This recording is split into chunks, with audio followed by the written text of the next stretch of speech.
Bom dia, irmãos e amigos. Nesse domingo, 12 de julho de 2020, estamos em culto a Deus, Igreja Batista Barreirinha, e cada um na sua casa.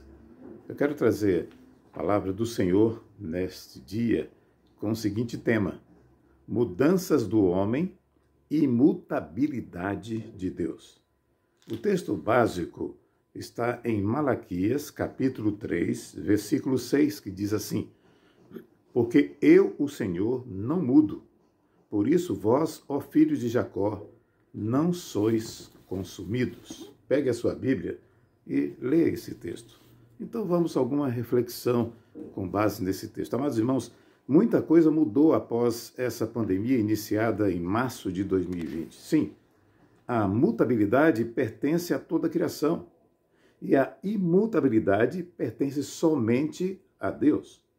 Os céus que nossos olhos contemplam constantemente mudam a aparência. Por exemplo, às vezes estão limpos, outras vezes estão escuros por causa das nuvens e trevas.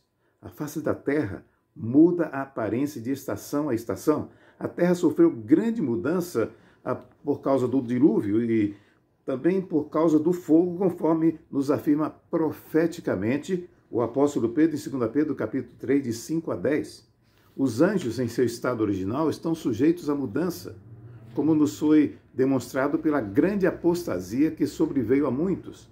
Os anjos eleitos não mudaram, pois eles foram confirmados em santidade, não devido à sua natureza, mas pela graça de Deus em Jesus Cristo, que é o cabeça de todos os principados e poder. Está lá em 1 Timóteo 5, Colossenses capítulo 2. Enquanto consideramos o homem o centro e coroa da criação, sua mutabilidade é tão evidente que nem precisamos prová-la, não é verdade?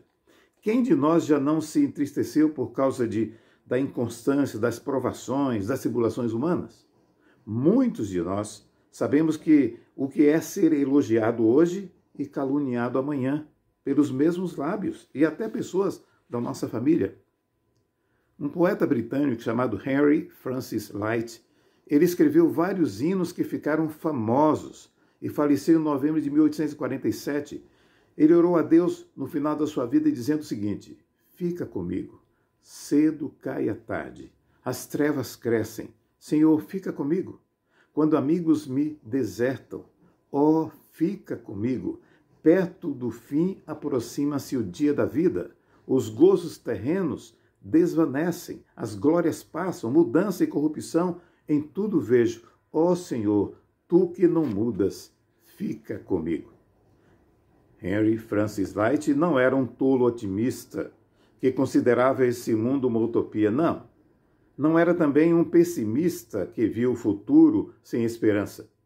Mas a base da sua esperança era o Deus imutável, que é o mesmo ontem, hoje e para sempre. Irmãos, em primeiro lugar, Deus é imutável em sua natureza. Deus é chamado o Pai das luzes, em quem não há mudança nem sombra de variação. Tiago, capítulo 1, versículo 17. Deus não pode mudar para pior, pois ele é eternamente o santo. Ele não muda para melhor, pois já é santo e perfeito. O tempo não efetua mudanças no Deus eterno. O Deus autoexistente, autossuficiente e eterno não anda encurvado pela idade, nenhum só de seus passos é vacilante. Como nos faz bem repetir essas palavras do profeta Isaías, capítulo 40, versículo 28. Não sabes? Não ouviste que o eterno Deus, o Senhor, o Criador dos fins da terra, nem se cansa, nem se fatiga? É inescrutável o seu entendimento. Em segundo lugar, Deus é imutável em seus atributos. O poder de Deus é sempre o mesmo. A Bíblia nos diz em Romanos capítulo 1, versículo 20, do eterno poder de Deus. Não há aumento em seu entendimento, pois conhecidas são a Deus desde o princípio do mundo todas essas coisas. A sua misericórdia dura eternamente, Salmo 136. A sua veracidade é imutável, pois ele não pode mentir, Tito capítulo 1, versículo 2. A sua santidade não pode ser manchada e a sua fidelidade nunca falha. Ainda que suas bênçãos foram distribuídas a muitos e muitas dádivas perfeitas foram dispensadas, a sua bondade permanece a mesma. E em terceiro lugar, Deus é imutável em seus decretos. Isto é, as leis dos homens mudam e são revogadas sempre. Porém, os propósitos de Deus são eternos. Novas resoluções não são formadas, nem constituições e decretos novos são feitos, pois seus conselhos são antigos. Não há próspero ano novo com ele, pois ele é eternamente próspero e feliz. Seu propósito não pode ser frustrado, pois seu conselho é eterno e os pensamentos do seu coração estendem-se a todas as gerações. Salmo 33, 1.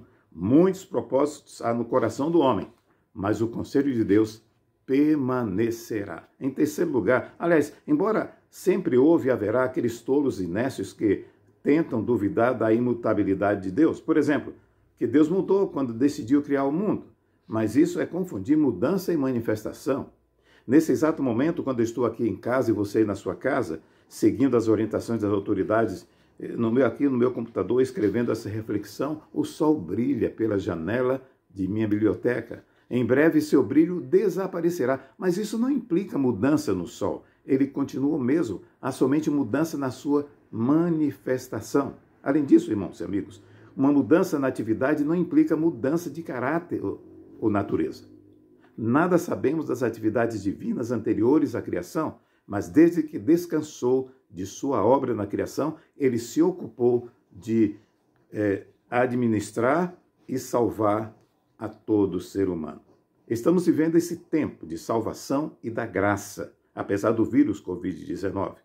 Mas virá o dia da ira e revelação do justo julgamento de Deus, Romanos capítulo 2, versículo 5.